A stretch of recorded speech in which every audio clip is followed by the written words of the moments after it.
Bismillahirrahmanirrahim. Assalamualaikum warahmatullahi wabarakatuh. Perkenalkan, nama saya Muhammad Abdul Ghaffar Al-Mu'tasim. Nomor NIM saya 53030200039.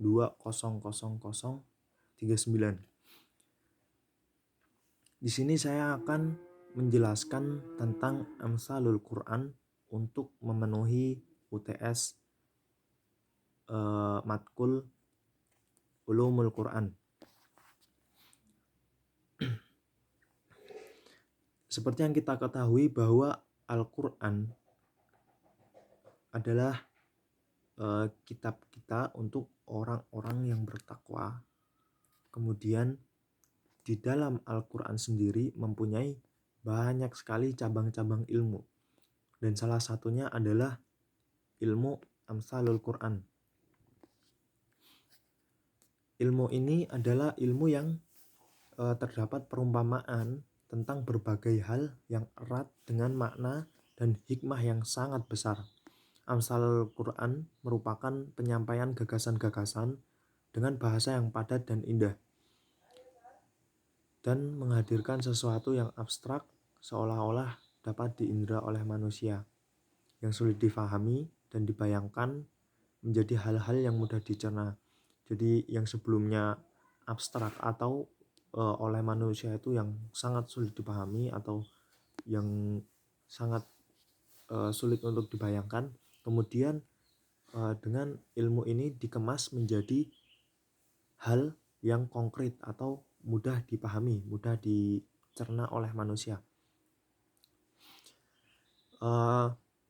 Amsal sendiri mempunyai makna bahwa perbandingan antara sesuatu dengan sesuatu yang lainnya atau yang ini seperti itu. Jadi terdapat perumpamaan di dalamnya. Dalam secara bahasa sendiri, amsal adalah bentuk jamak dari misal, kata misal. Dalam bahasa Arab, kata misal, atau yang artinya perumpamaan, atau sesuatu yang menyerupai. Sedangkan dalam secara istilah, amsal adalah sesuatu ungkapan, perkataan yang dihikayatkan dan sudah populer dengan maksud menyerupai keadaan yang terdapat dalam perkataan itu dengan keadaan sesuatu yang karenanya perkataan itu diucapkan. Sedangkan kata Ibnu Qayyim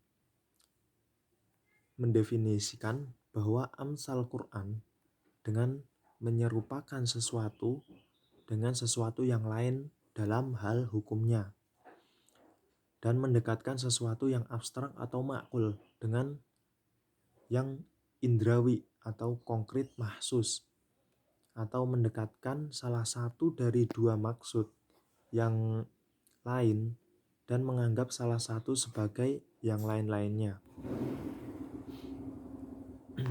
Dalam ilmu Amsalul Quran sendiri dibagi menjadi 3 macam.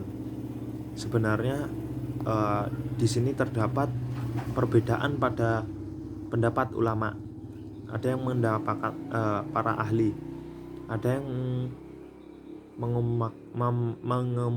mengemukakan bahwa terdapat hanya 2, yakni amsal musyarahah dan amsal kaminah. Tetapi dalam pendapat Imam Asyuyuti dalam kitabnya, Abu Sulaiman menambahkan macam yang ketiga atau amsal mursalah. Yang pertama adalah amsal musyarabah, yaitu perumpamaan yang jelas di dalamnya terdapat lafadz, masal, atau sesuatu yang menunjukkan tasbih. Menunjukkan tasbih itu sendiri. Ini terdapat contohnya pada surat Al-Baqarah ayat 17-20. Kemudian yang kedua adalah amsal kaminah atau amsal yang tersembunyi. Amsal kaminah ialah perumpamaan yang tidak disebutkan dengan jelas dengan lafadz tamsil. tetapi ia menunjukkan makna-makna yang indah atau menarik dan dalam reaksinya terdapat singkat dan padat dan mempunyai pengaruh tersendiri bila dipindahkan kepada yang serupa dengannya. Amsal ini terdapat contohnya pada surat Al-Baqarah juga ayat 68. Ayat 68. Kemudian yang ketiga adalah amsal mursalah. Amsal mursalah adalah kalimat-kalimat bebas yang tidak menggunakan kata perumpamaan secara jelas. Jadi kata perumpamaannya itu tidak jelas gitu.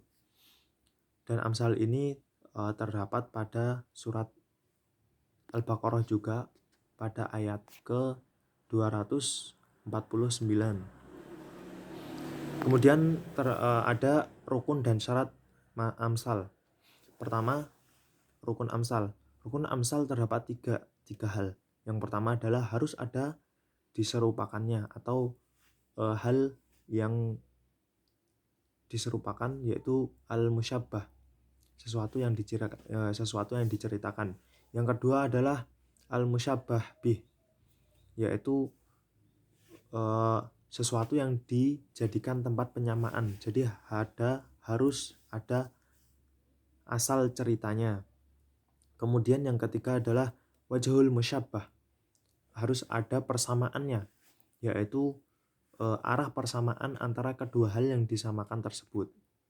Kemudian ada syarat-syarat amsal. Syarat-syarat amsal adalah yang pertama, bentuknya kalimat harus ringkas, yang kedua isi maknanya harus mengena dengan tepat, dan yang ketiga perumpamaan harus baik, dan keempat kinayahnya, makna sebenarnya harus indah. Kemudian ada sigot untuk amsal dalam Al-Quran. Yang pertama adalah sigot tasbih yang jelas. Sigotnya itu bentuk perumpamaannya jelas. Kemudian yang kedua adalah sigot tasbih terselubung atau ad-dimmi. Kemudian yang ketiga adalah ada sigot majas mursal. Sigot bentuk perumpamaannya yang bebas. Kemudian yang keempat ada sigot majas mukarrab, sigot yang bentuk perumpamaannya ganda. Kemudian yang kelima adalah sigot isti'arah atau sigot isti'arah tamsiliyah, yaitu yang bentuk perumpamaannya sampiran atau lirik perumpamaan pinjaman. Sekian dari saya, itu yang dapat saya sampaikan. Wassalamualaikum.